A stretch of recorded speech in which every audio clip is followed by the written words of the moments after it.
They let me pick. Did I ever tell you that? Choose whichever Spartan I wanted. When you first saw Halo, were you blinded by its majesty? Blinded? Paralyzed? Dumbstruck? No. Yet the humans were able to evade your ships, land on the sacred ring. With every video game, it seems like there's always something new to say that basically nobody has ever heard before. Click on a video essay about The Last of Us or Mafia or Devil May Cry or Zelda or whatever you can pull out of your Steam library, and you'll likely find someone saying something that hasn't really been said before. There's always something new to be said with just about every video game. Well, every video game except for Halo. Whether it's the downfall of Halo once 343 took over, or the impact on the console shooters that Halo brought to the world with the original Xbox, you've heard it all before. And that's no different from this video essay, most likely. Everything I'm about to say to you, you've probably heard before. Hell, half of what I'm gonna say, I probably heard from one of the thousands of Halo video essays out there. I might not remember what specific ones I've heard what specific points from, but I can guarantee you that it's probably been said before. But actually, there isn't something about Halo that I've heard before. Something that in the 15 years since my dad handed me that Xbox controller and had me play the game with him, countless video essays I watched, nobody has pointed out this one thing that Halo has done, but call hindsight 2020 because it is one of the most obvious things that this series has ever done, and I'm surprised it's never been talked about. And that is how Halo makes you feel like the hero. Something about the original Halo trilogy specifically just perfectly conveys that feeling of like you are the hero of the story that the trilogy is trying to tell. It's not like these games are trying to hide these feelings. In fact, they're placed quite front and center so that everybody who plays these games get that feeling. Nobody isn't feeling that way. And after constantly looking at video essay and video essay of people talking about Halo and replaying the entire franchise for myself, I realized this never went unnoticed. I mean, how could it not be noticed? That's straight up just impossible. Sure, the words Halo make you feel like a hero might have not been said in that way before, but many video essays on Halo do indeed talk about the aspects that point directly to that. Honestly, I think that the one thing that all these videos had in common was that they couldn't put the one word to describe all their feelings about it. And that word is simply heroic. But now that begs the question. What are the specific aspects of the Halo trilogy that all these other creators say about the trilogy that all point into this one word that is, funnily enough, the name of the difficulty that the games say that the games are meant to be played on, as said in Halo 3? Well, allow me to take you on a trip through the Halo trilogy and explain to you how Halo makes you feel like the hero.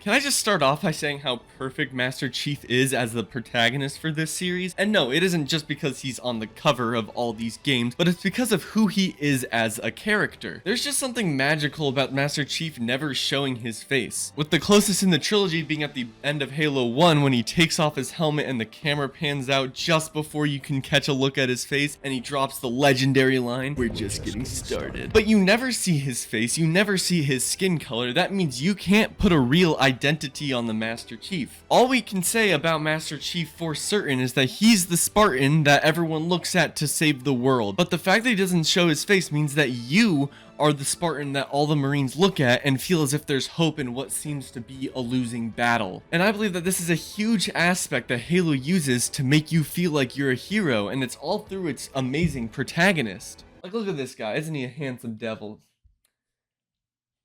Want to get a drink after this?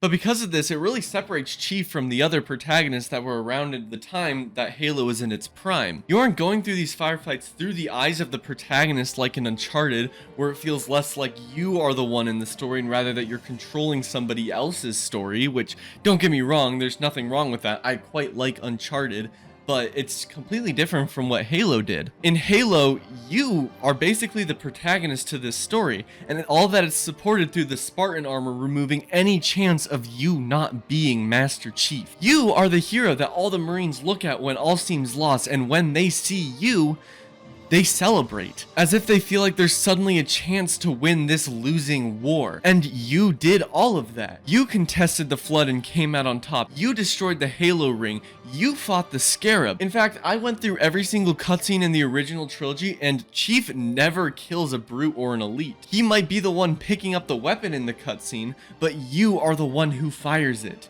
And I think that's just fucking awesome, dude. One of my favorite moments that sells this point is in the level 343 Guilty Spark in Halo 1. When entering the facility, before you're introduced to the flood itself, you encounter the Marine that's gone bad shit insane and starts shooting at you because he doesn't want to turn into one of them.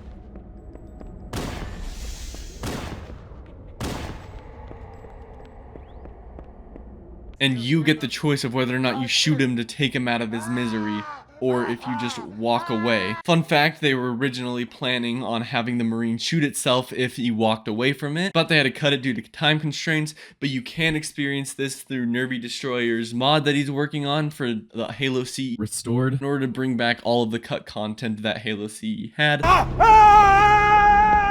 Don't touch me, you freaks!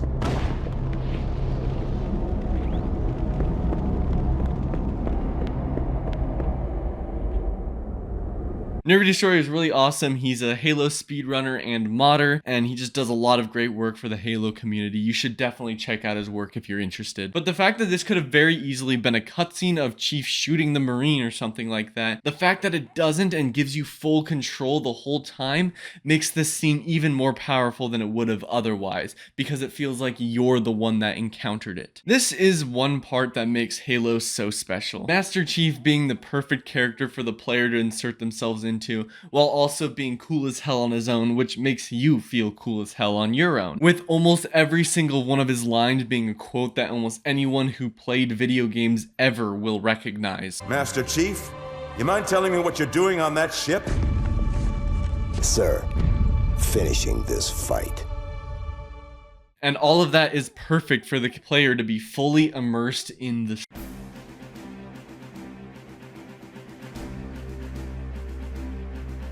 Wait.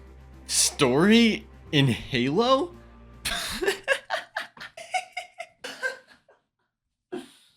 Sorry.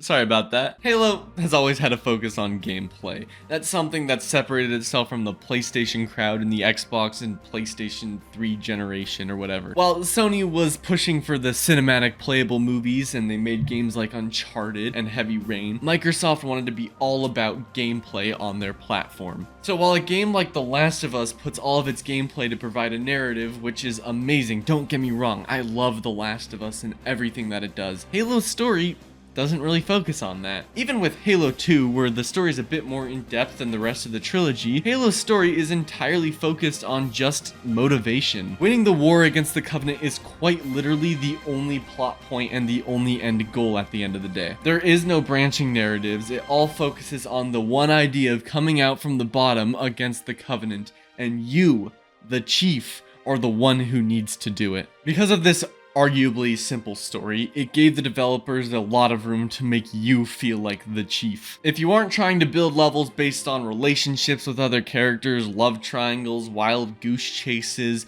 and going out of your way to have sex with some shitty boyfriend, sorry, I had to. And if you only build the game around that single end goal of destroying the biggest army known in the universe, it can lead to an amazing gameplay experience. And a very important part of that gameplay experience and creating that narrative is with the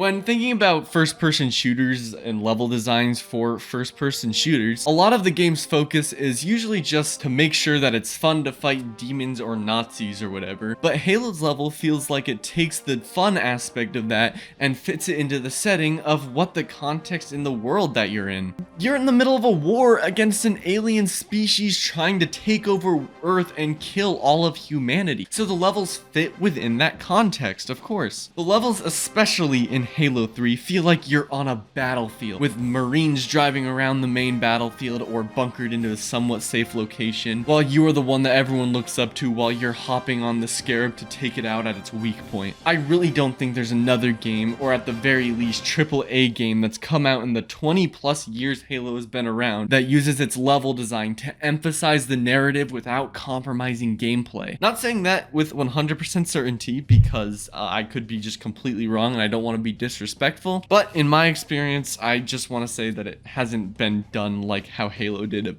since then.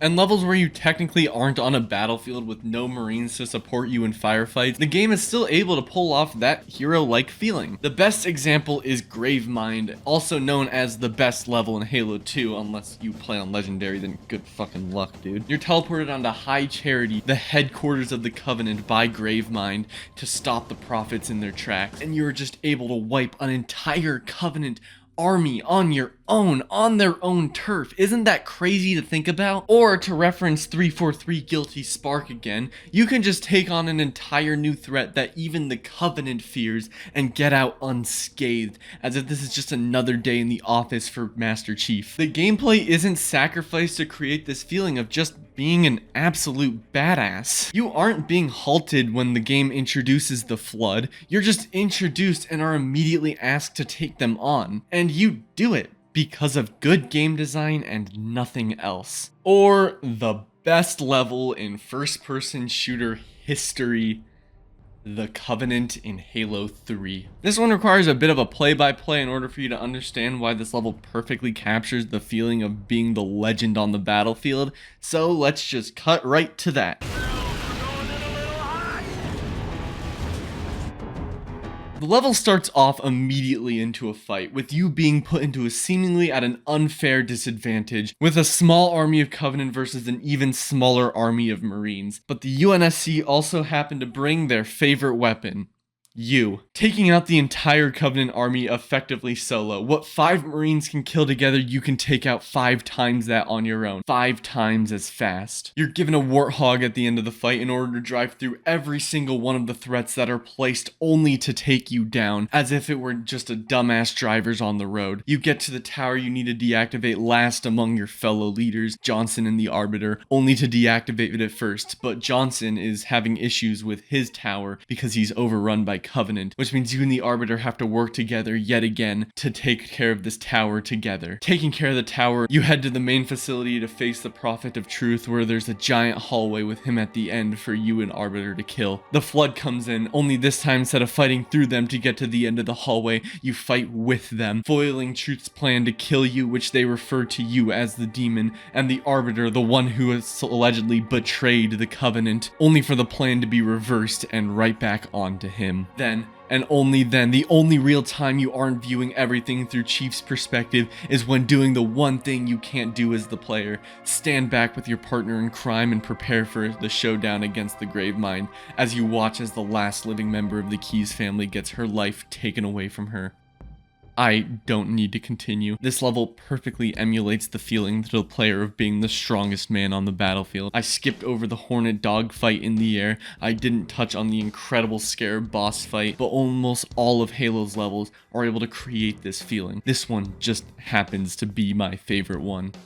And I think that leads to one of the biggest issues with Halo 4 and 5. See, the Halo trilogy's motivation the entire time is simply just to save humanity, and that is what justifies everything you do and explains everywhere you go. But Halo 4's primary motivation is to save Cortana, something you don't even end up doing because she fucking dies, but it also just doesn't explain half of the missions that you play in. I understand why we try to find the UNSC to potentially find the scientist Dr. Halsey who made Cortana, yet we don't even do really any mission that gets remotely close to her. It's not like the motivation couldn't work. It's not unknown that you care about Cortana, but almost all of the game is just doing what he's told to do by this general I forgot the name of. It's not a complex narrative. If anything, it's just swapping the save humanity goal to save Cortana from going corrupt, but almost all of the game has nothing to do with that, no matter how many cutscenes they use to stretch out the reason you are in that mission for. It doesn't help that I just don't feel like I'm Chief anymore. This guy just yaps way too much during gameplay and cutscenes, and if I'm being completely honest,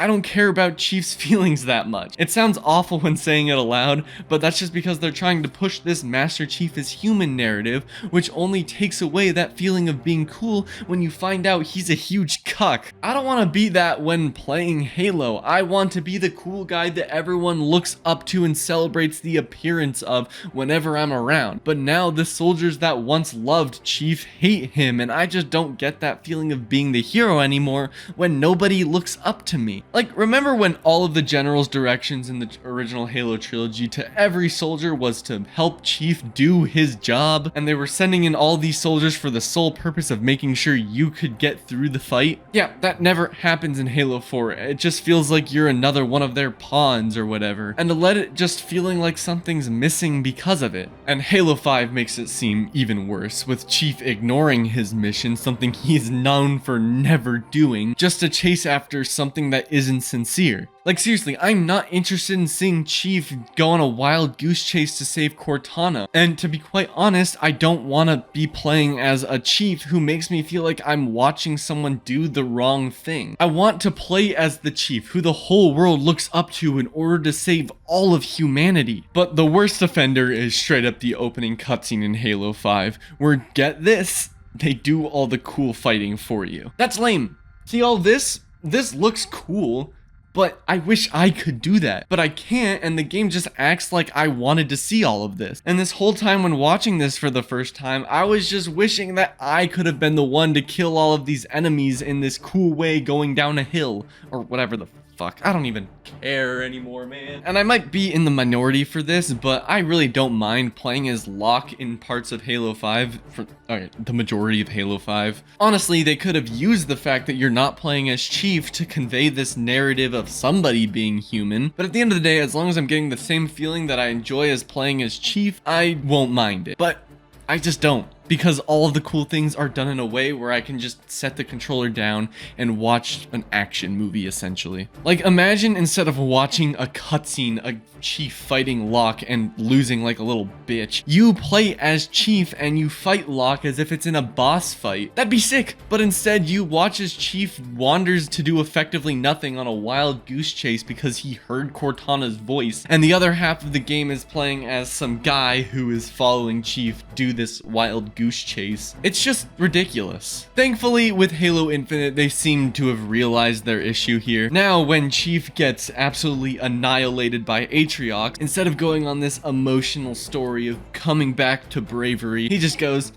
yeah, but next time, it's my win. It seems like 343, Halo Studios, is finally realizing what made Master Chief so special to so many of us. Plus, this new AI that looks a lot like Cortana weapon is Secretary hot, so 8 out of 10 video game. But going back to shitting on Halo 4 and 5 though, the levels are just really lame and really forgettable. I could point out any level in the original Halo trilogy. Hell, I could point out any level that Bungie made for the Halo games. Just by a single screenshot, I could tell you the name and I could tell you what the level was about. And if you're a Halo fan for as long as I am, or even like a year, you probably could too. Despite both the Covenant in Halo 3 and the Silent Cartographer in Halo 1 taking place on a grassy island by water, I could identify them both without any issue, even when Halo 1's on anniversary graphics, but like I'd never even do that because they look god awful. Despite Gravemind and High Charity being essentially back to back in Halo 2, and them taking place on the exact same map effectively, seeing the flood infect the ship in High Charity very easily separates it from the level on the same map before it. I can recognize 343 Guilty Spark both in and outside the building because of its eerie atmosphere that conveys that small horror part in Halo 1. I can recognize the Long Night of Solace in Halo Reach because of that fighting off the Covenant with Noble Team like you're doing some D-Day storming or something like that. But these levels in Halo 4 and 5, they don't have their own identity, really. I couldn't tell you what level this fight with the Forerunners was in. I don't even remember the name of the levels. That's just depressing. Actually, I think Forerunners is... I think about it. I think Forerunners is straight up just a level name in Halo 4. Hold on. Okay, so Forerunner is a level name, but that's so fucking forgettable, dude. Don't expect me to remember that. And honestly, a huge reason why they lack their own identity is because they don't do anything to separate themselves from the rest of the crowd. Halo Infinite only makes this worse. Levels just look like carbon copies of each other, with every single one of them looking the exact same, with quite literally no way to distinguish them from one another, with segments that feel like the exact same levels that came before it. And ultimately, as beautiful and grassy as this open world is, it feels way more bland than a fucking Horizon game. Boss fights feel like the exact same guy with a different coat of paint. It really makes it hard to say Halo Infinite has any identity, because none of it really feels like Halo. The thing is, there's a pretty easy explanation to why all of these levels have their own identity. Because there's one thing that basically every Bungie Halo level has in common. You know, that type of shit. And yeah, this is probably something that anybody can associate with the Halo series in one way or another. Halo doesn't always do this. In fact, if you ignore Halo 4 and 5, you may notice that these games love to put these moments that just let you take a breather and feel in the atmosphere.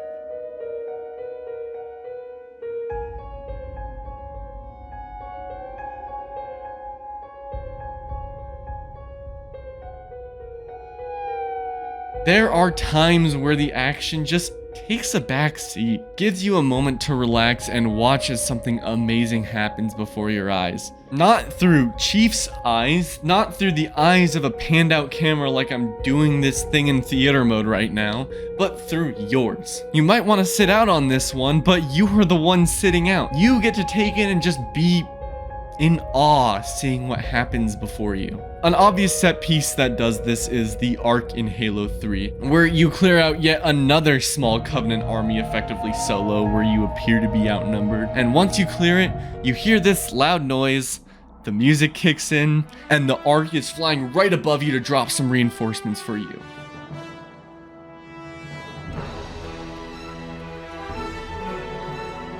But my favorite set piece in the Halo franchise is actually in Halo, the level in the first game. Not to be confused with, I'm not even making that joke. After a climactic fight escaping the Pillar of Autumn, instead of having the next level being in the middle of a firefight as usual, you wake up from the escape pod and you see all of the Marines that died in the crash, and stepping out, you get to see what it looks like to be on the Halo ring for the first time.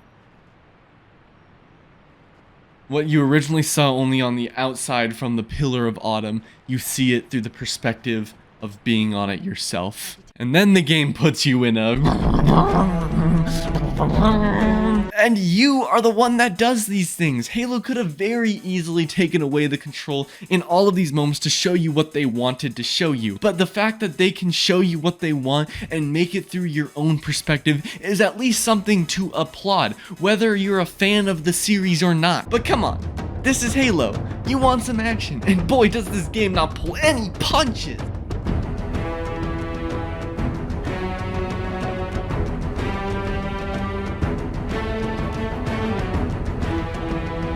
I think there's two kinds of people out there when it comes to Halo's music. Either you think it's just a complete meme with the okay, I'll stop doing it. Or you've played Halo before, and when that music drops, it fucking drops, dude. You know, when I play other games, sometimes I feel like there might be a track or two that really just doesn't fit with what's going on around you. But I don't think I can name a single Bungie Halo track that doesn't fit with what's going on around you. Until you turn on the remastered music, then oh god, please go back. Please go back. I try to make all my videos as evergreen as I possibly can, which always bites me in the ass. So I can say, keeping that in mind, that Marty O'Donnell's music, it fucks, bro. I got nothing else to say about it. You Cuphead fans got nothing on this. I'm kidding, I love the soundtrack, don't hurt me. It's one of the few soundtracks that I believe can be listened to both in and out of game doing anything else. And the fact that it holds up to this day is genuinely incredible. Something just really beautiful about music when it comes to video games is that it's the one piece of a video game that can never truly age. Graphics can be beautiful, but even the most gorgeous art styles in a game can just look like butt sometimes. There's a reason that styles in pixel art are referred to the 8-bit style era, showing the time that it was originally used. Writing can very much age. I mean, just last week I was playing Hitman Absolution and was called a gamer word, something that wouldn't fly in today's age. But if a video game soundtrack is done well and it perfectly executes rhythms and scales and emotions, whatever else music theory teaches you about in good music, I'm sorry I didn't pay attention in that class, it will forever be timeless. It can convey the same emotions it did back when the game first released. It can be just as good as when the world first was able to hear it. And well, if you've heard any Halo soundtrack, then you would know it executes this perfectly. Marty O'Donnell, you went to a good school. Because its somber music makes you feel sad but determined, as shown during Johnson's death in Halo 3. I really love this piece, with its angelic chants in the foreground and accompanied by a violin, effectively the opposite of what the main theme to the series is, where it's a Gregorian chant with deeper voices accompanied by a cello, a darker and deeper instrument. I love that it gives this feeling that a journey is almost over, along with the fact that you just lost a good friend who gave it all to make sure that this war ended.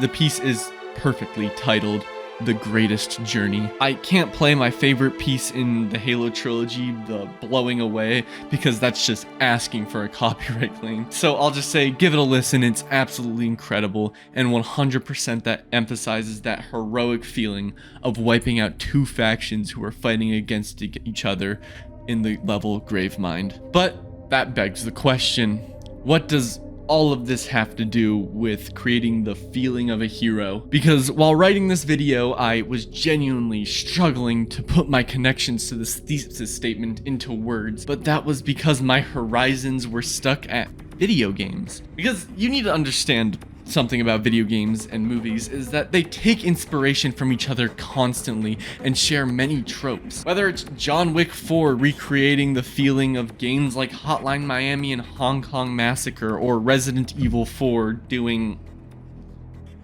action movie things, video games and movies aren't competing mediums. They take inspiration from each other to create experiences like no other. Now, I'm not just gonna stand here and pretend I know what specific movies the Halo games take from to create the feeling that it does, but I will instead ask you a question. Do you think John McClane would go down in history as one of the greatest protagonists through Die Hard if you didn't see Bruce Willis run through broken glass barefoot and later pull it out of his feet like it's a splinter after cutting wood? Would Kurt Russell as Jack Burton in Big Trouble in Little China be as entertaining to watch if he didn't do his iconic for absolutely no reason whatsoever other than to just do it? Do you think Top Gun would be as memorable as it was if it weren't for its incredible soundtrack accompanying the dogfights? And do you think Cobb and Ariadne in Inception would be as iconic if it didn't have the scene where the entire world just started falling apart in the coffee shop scene during the whole dream sequence? I wouldn't think so. And that is exactly how Halo creates the feeling of being a hero.